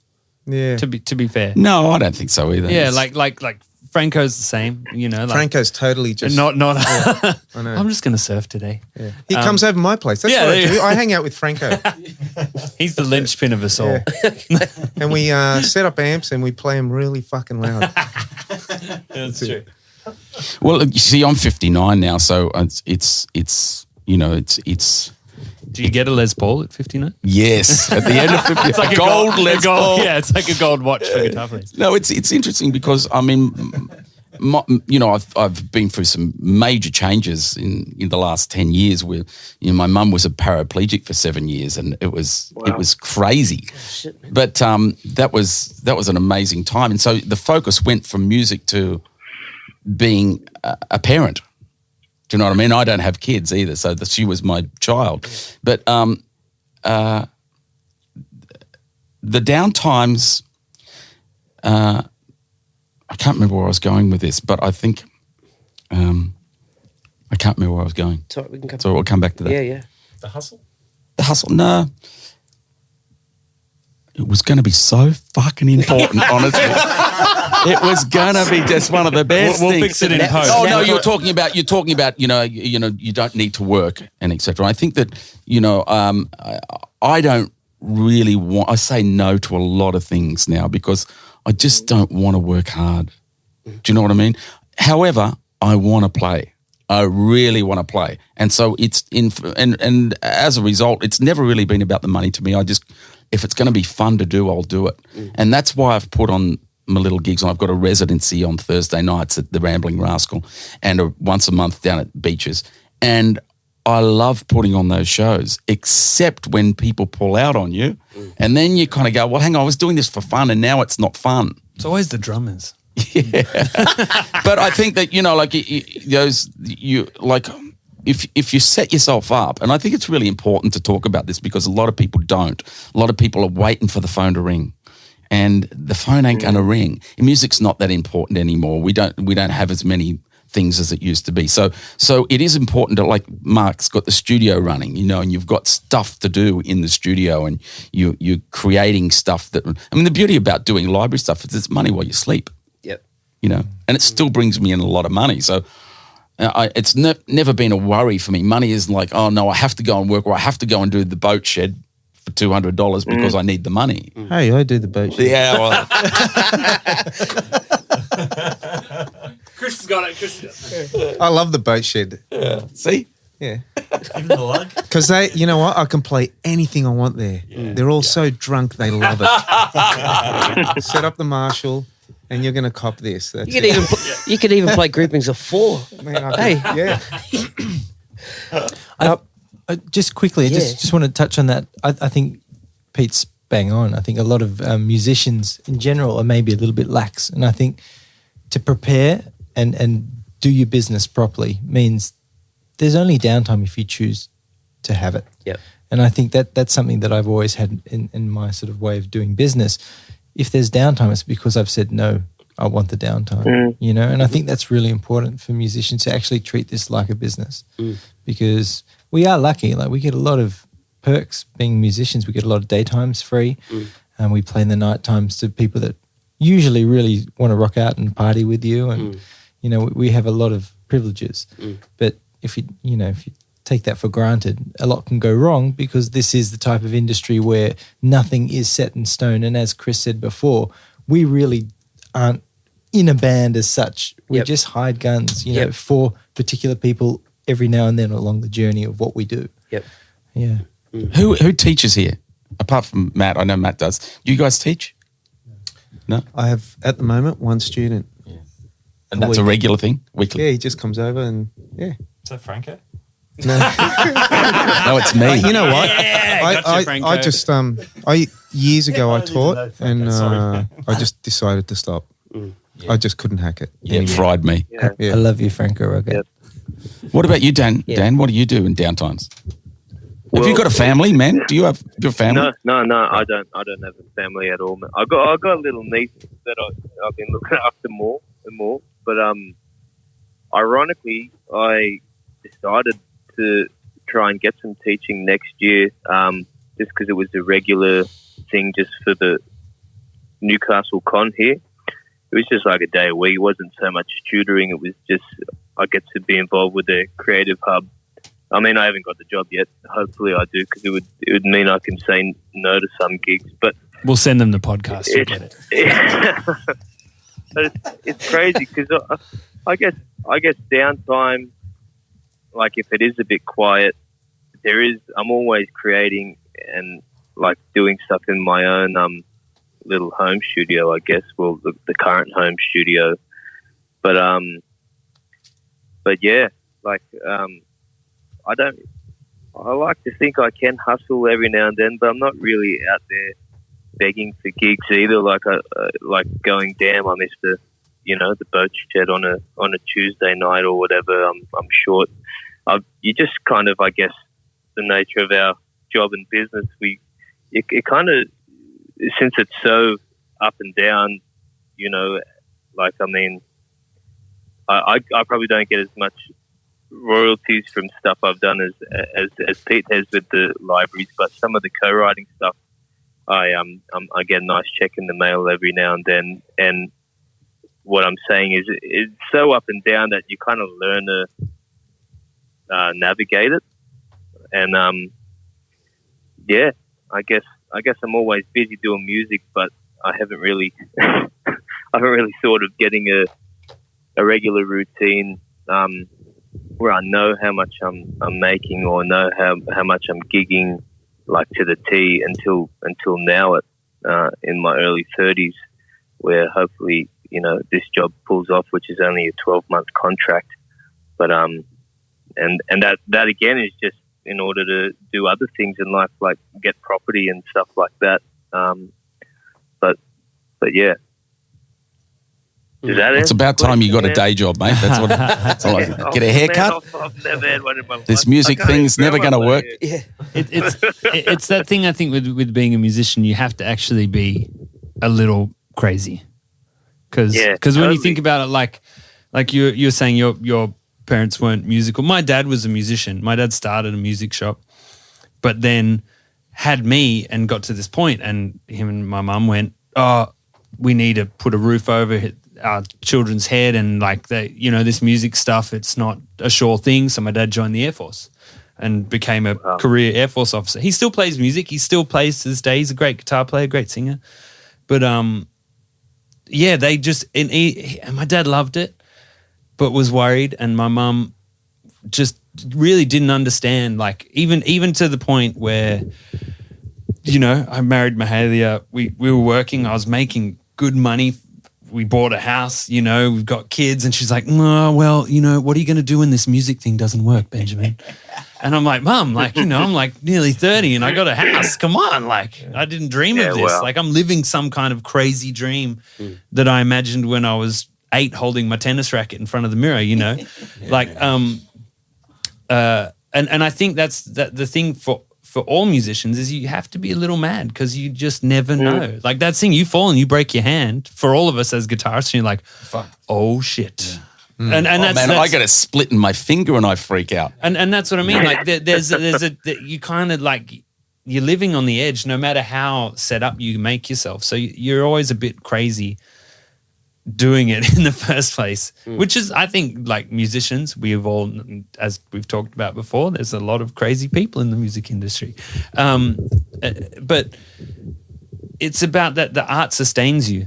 It's that thing, like we were saying, like, you know, you don't know if you're going to get some bread this week, but you just got enough, but you kind of like, oh, and you're like, oh man, I'm starving. Like we spoke about it when I did the podcast where there was periods where a point where I'd been doing big gigs and then I had nothing by choice and also by external factors and whatever, but I just couldn't.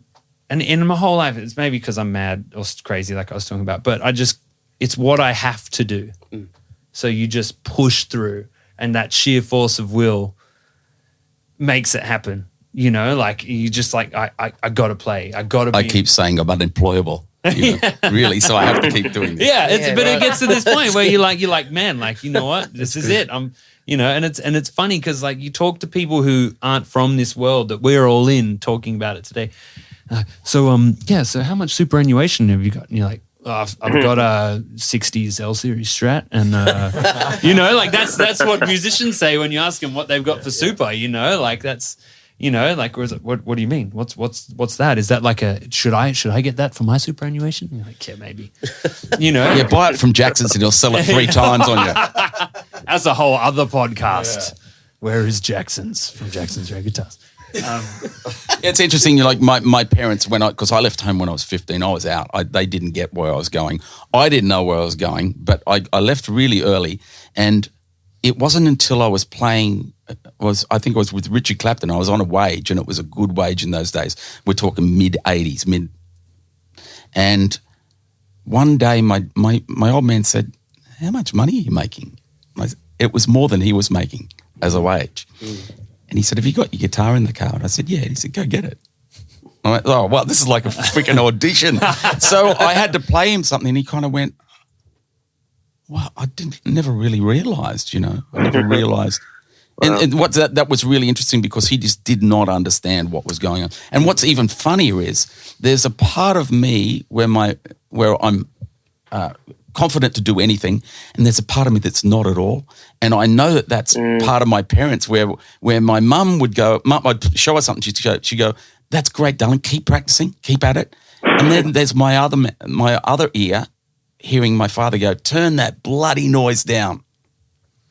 Well, that's the downtime, I reckon, for us musicians, is that inner battle that, like, it doesn't matter how old you get, that's always in there. Like I still deal with that anxiety of you. Like we're successful, we're all musicians, we're all great players, and we've done killer stuff that like people would go, oh, that's cool. But I guarantee that you always get to this point and you have this that whichever parent it is or like person in your life, that voice that goes, yeah, you suck. You suck. Yeah. It's funny, Pete, totally. The thing with your parents, because I've got that with my dad, right? Same. He always wanted the best. You know, they're parents. They want the best for you. But I remember early 20s living at home and walking out the door, and I had an originals band with all the guys from this band have gone on to do things. Like, it was awesome what we used to do, get together 3 times a week, rehearse the shit out of the band and write. And I remember walking out the door and Dad saying to me, where are you going? I'm going to rehearse with the band. Oh, are they paying you to do that? I'm like, no, it's our band, you know. And straight away that hit me like, holy shit, what am I doing? Yeah. Really, I learnt later that was developing me to be who I was, you know, for other gigs, you know. But it's funny how a parent does that, and it stuck with me all along. Like the money thing, you know. It's like that's always in the back of your head, you know. Yeah. But if you know where it's coming from, you're cool with it. But you know, it can stick with people and affect them. Yeah. But, you know, I just relate to that. You know. Who's got musical parents? Are your parents musical? No. What about you, Dan? No. Mark? I know you do. Just me. What about you, Stevie? I do. You do? Yeah, my dad is a piano player, singer. Right. Yeah. And Matt? Grandparents. My grandmother was a semi-pro pianist. She gigged a lot, but skipped in the middle. Yeah. I think it's really interesting. You know, I see like people that have musical parents, they really have this natural ability, and I'm envious of it. It's weird. I mean, I'm happy who I am, but I see people, and it's like this. They take it for granted. It's this natural thing, and it's beautiful. I feel like that about my brother because, so my dad was a muso, and he gigged and stuff, but was like a weekend warrior. That's how he would describe it. Like he worked 9 to 5 in the Air Force. He'd do gigs, and we'd get posted, and he'd have to put a new band together in Downe or wherever we got posted to next. You know. And so I worked really hard, went to ANU, studied my ass off, was like, I have to prove myself and blah, blah, blah. And then my little brother, he was like, yeah, I'm going to play drums. And I was like, he's like real good. Like, you know, it's that thing of like, because he just saw what I was doing, because I was doing it professionally. And he's just like, yeah, I play drums. Yeah, that's just what I do, you know, like, and I'm envious of him in that way.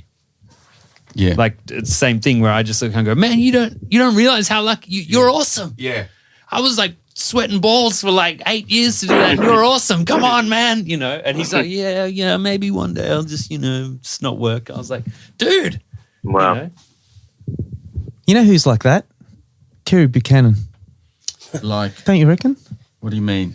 Like he grew up in musical natural family, yeah. Oh, and the guy's like. He's a motherfucker. He doesn't play drums he has an accident, doesn't play drums. Then we get into the studio and he's gets behind the kit from nowhere. And the feel's the same. Yeah. Everything's what the? Yeah, he's got a very special gift, that guy. Now, let's talk about playing with different instruments on stage. So we'll start with piano because I had Bill Risby on the podcast a little while back. And my question to Bill was, how does a keyboard player play with a bass player?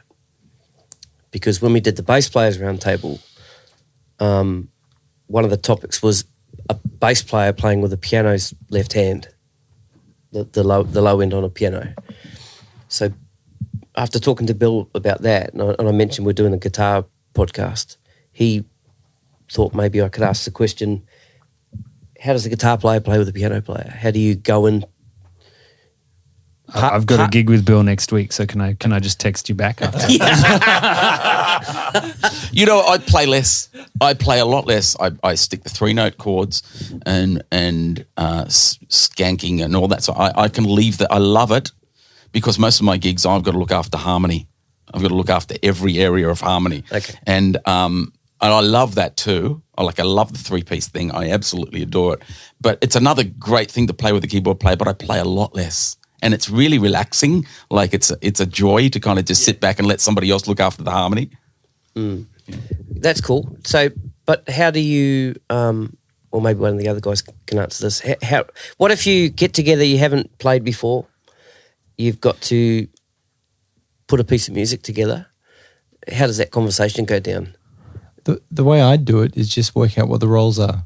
So who's on rhythm and who's on anything else. Like nowadays, a keyboard player could be defined as a synth player. Yeah. And a lot of synths are just pads in the background that just fill out sound. So, I mean, a guitar, there's no point doubling that up, you know. But if at the same time, if there's a piano player that is playing a lot of rhythmic stuff, then maybe we could be the ambience behind it and have our effects going. Like, I think it's just defining what roles everyone's doing and having that conversation and working out and listening what that other player is doing and then changing to sort of match that. And I think it's really important that as a guitarist now, with all the electronic music that's out there and the importance of synth things, that we really do find a way to listen and find our part and be malleable. Because if we're rigid, it's always going to clash.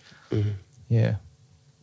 I think it's interesting. When we're talking about finding our own voices, people were talking about, ingesting lots of influences and what comes, like the soup analogy, all that kind of stuff. How beautiful is it when you're with a group of people who are all listening to each other and you've got a whole new soup going on with? Yeah.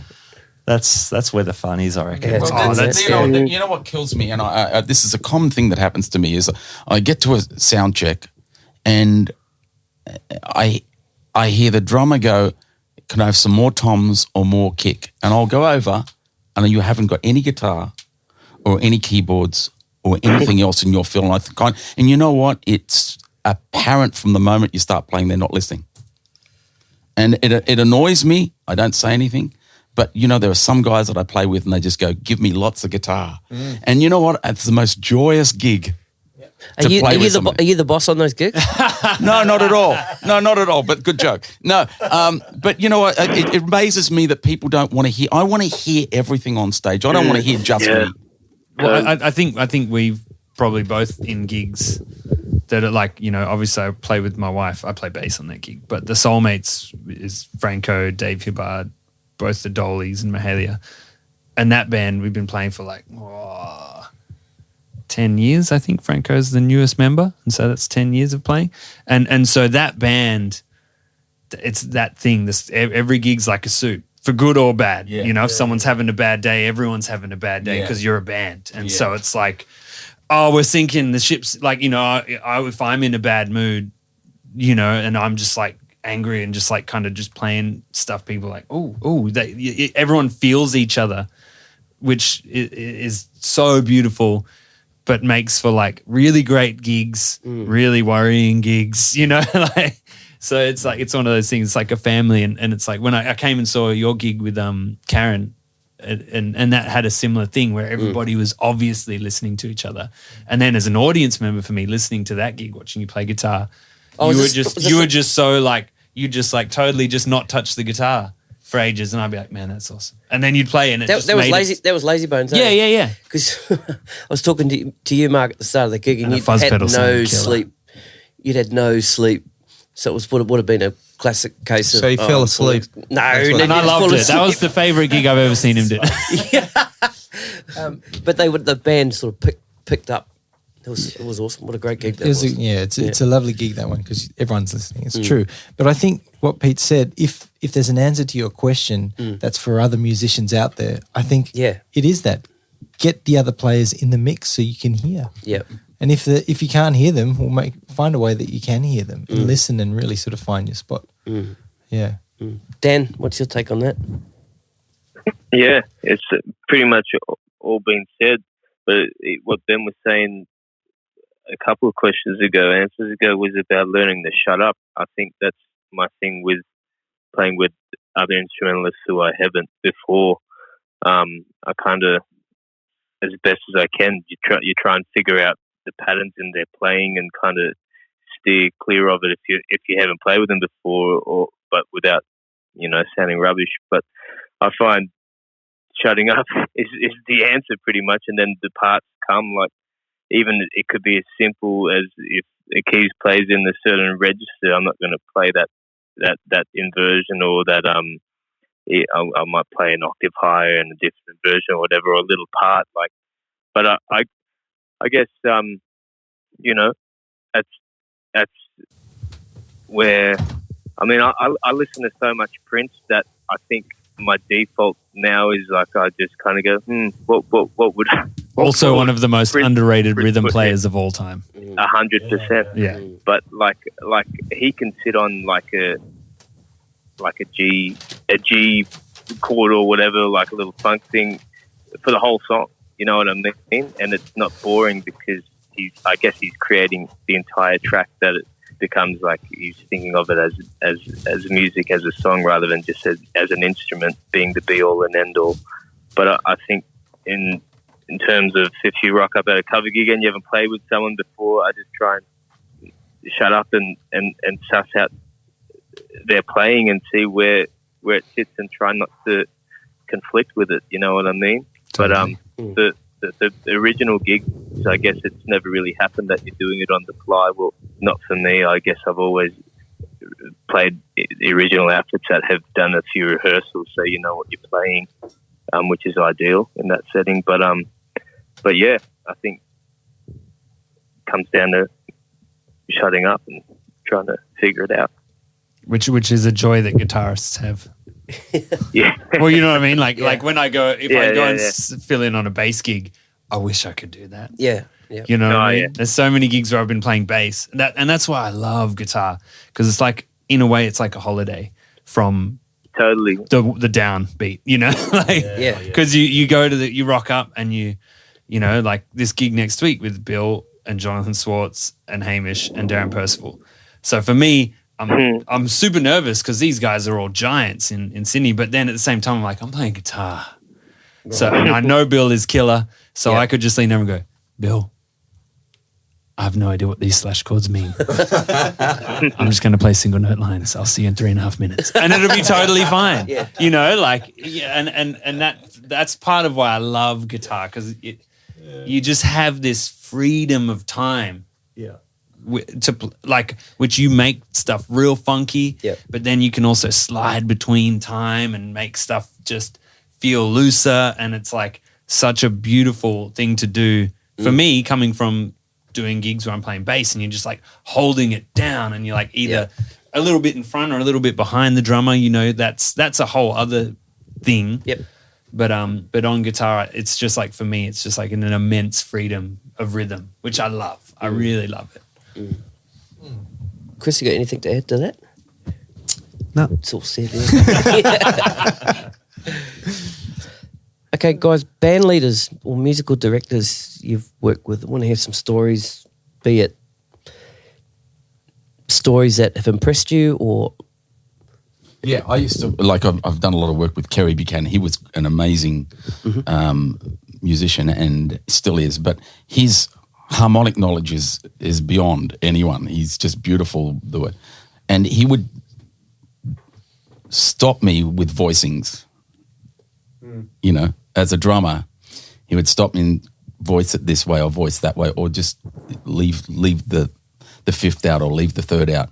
And he wrote charts that were almost impossible to read, but he was very specific in what he wanted, and it was great to work with somebody with such knowledge, because I think that's my thing too, is understanding harmony as well as I possibly can, is to, you know, hear and create from that point of view rather than you know, jamming or whatever it is. But like, to understand harmony the way that he does is really interesting. And of course I grew up understanding harmony from a classical point of view, and then went to the conservatorium and the jazz side of things, which is the same thing, but you come at different angles. And so having worked with somebody like Kerry and his information, his knowledge was beautiful. There was another guy I used to work with. His name was Peter. Oh, Peter, he's going to kill me too. He's listening. He's listening too, Pete. He is. He was an amazing band leader and conductor. And I met him first when I was asked to do Cats, a Saturday matinee and a Saturday night, and I had the book for, I don't know, a couple of days, and it just made no sense to me, and I don't read well and all that sort of shit. It was the hardest thing I ever did in my whole life. And I did the matinee, and you can imagine that you've got, like, with Cats, there's like bars of 13/8 for days, and then a 3/8 bar, and then a note on the second quaver, bing, and then nothing else. And he'd look at me going, "Where was that?" as he was conducting underneath the stage. And it was the most hardest thing I've ever done. And it was great because it made me realize I didn't want to do that. It wasn't me. But he ended up booking me many years later to play on, like, Andy Warhol. What's his name? amazing classical singers and all those albums, and he'd get me to play on those albums because he knew that I listened better. Anthony Warlow. Oh, Warlow. Yes. That's the one. Do I win a prize? Yes, Absolutely. All right. Andy Warhol albums. They were full of tin cans.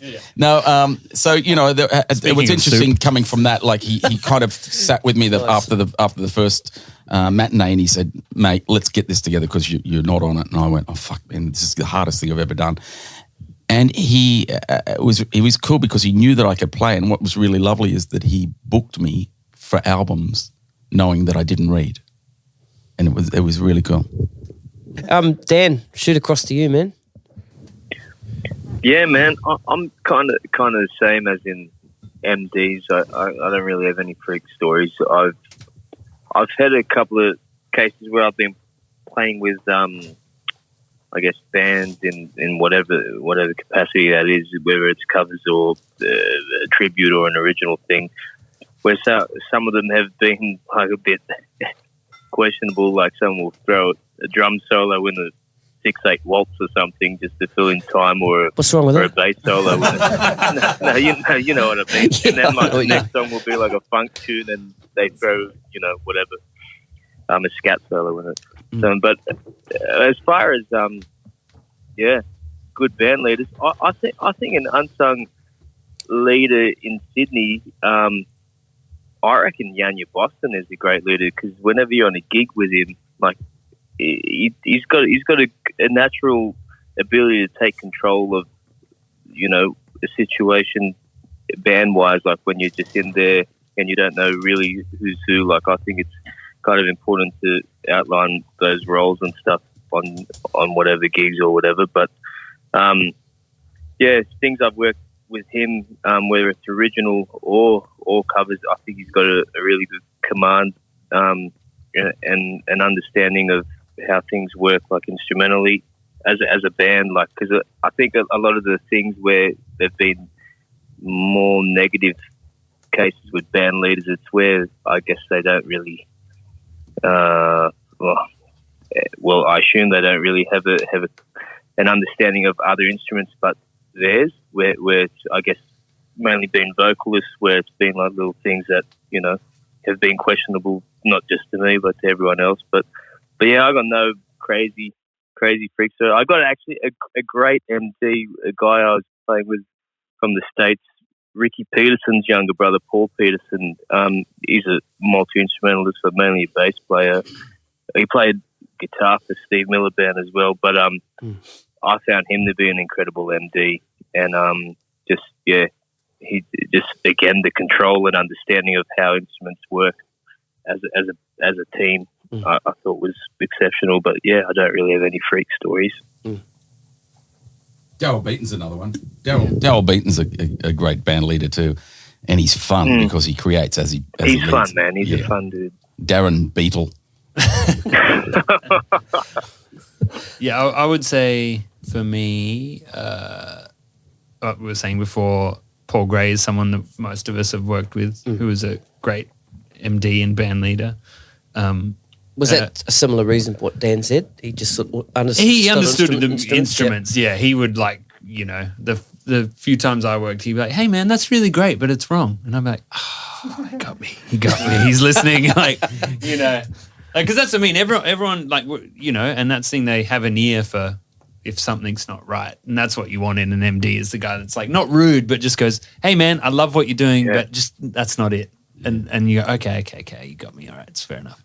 The other person who was actually my bass teacher at university, Eric Ajay, he was a great band leader and MD as well, because he was probably the first band leader that I worked with through uni, and he took a touring ensemble for uni, and we would tour all the jazz festivals of Australia with this commercial ensemble, playing like Jarko tunes and like Christopher Cross and just heaps of different stuff. And he would make a point of like taking all these like, we're all like in our teens desperately wanting to be jazz masters, and he'd be like, yeah, great. And here's like, sailing. And you're like, oh, what?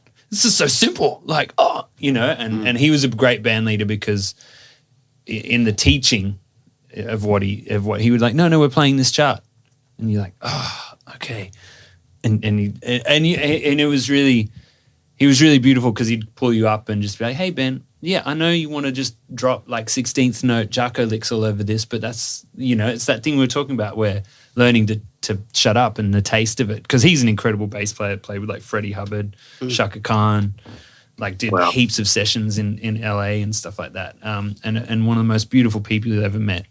And he was a killing band leader for that reason. He really was a musician's musician, so he would get to the heart of the playing, and it was like having a great MD, I think, or anyone who's leading a band who's really great, is basically like halving the amount of time it takes for the whole band to get great, because they can get to the point of what it is, and just be like, hey, no, man, no. Oh, because they hear something that's going to go wrong before you do, and that's their job, and that's what makes a great band leader, I think, or MD. Mm. Matt? I was just going to ask, have you guys done, like Pete's mentioned MDing, have you guys done MD gigs, and what does that bring to your playing? Stress. No. Absolutely. Yeah. Absolutely. You forget does it make you play less? No, but I tell you what does happen is that you get on stage and you realise you've still got to look after all the other stuff. So, the gigs that I do, some of the shows that I do, I do everything from posters to everything. I have nobody else involved. Yep. So advertising, all that sort of stuff. So by the time I get to the gig, and I'm really into the audience, I really am friendly with all my audience. So I'm out there meeting them before I'm even on stage, and I've been through a sound check and the bass player hasn't learned the notes and all that sort of stuff. And so all that stress comes to you, but you try and go into showtime mode and you got to do it because that's what people are paid to see. But it can be really stressful. It's rare that but it does happen, but it's rare that you get to play really well because of all the other stuff you've got to do. And sometimes if it does work out that everything's organized, like I did this year, I only put on one Led Zeppelin, Deep Purple, Black Sabbath, Pink Floyd show. I've been doing them like 3, 4, 5 a year. And I only put one on this year, and it was great because in many ways, because we didn't have to learn any new songs. We had a rehearsal in a studio and then we played a long sound check. So I was free. And all my advertising and all my organising had been done months before. And what was also great was because I only put one show on, people came from every part of the city to see it. Right. So it was really successful. And that kind of alleviated a lot of the stress. Right. But it can be a nightmare. I was going to add a little bit. I haven't really, I've got an interesting past with MD things because I've been MD quite a lot for artists.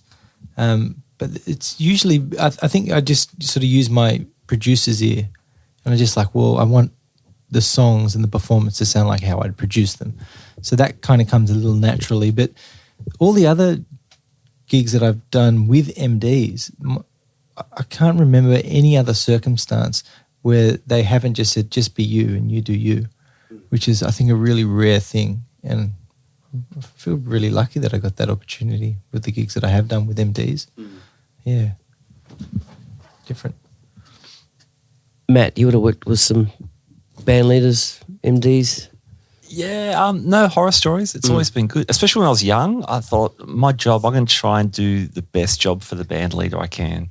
Even if it was playing parts I didn't want to play, like the Ben talking about wailing 16th, like sort of hippopotamus or whatever.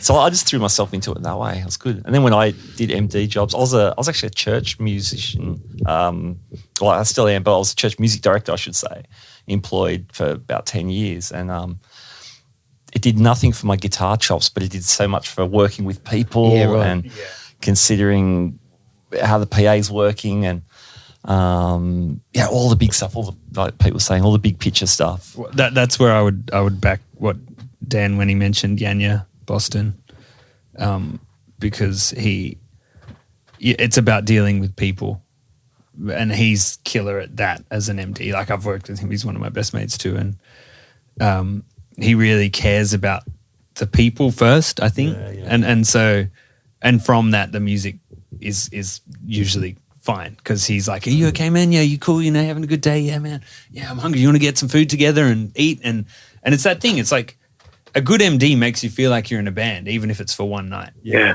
And that's the band leader or MD that you love is that guy because you feel a camaraderie and you're in this gig together and you're like, yeah, we're in the trenches and we're gonna fight through these stings and then play for this wedding or you know what I mean? Like, and I think to tie it all together, it's like band leaders will book you because of who you are.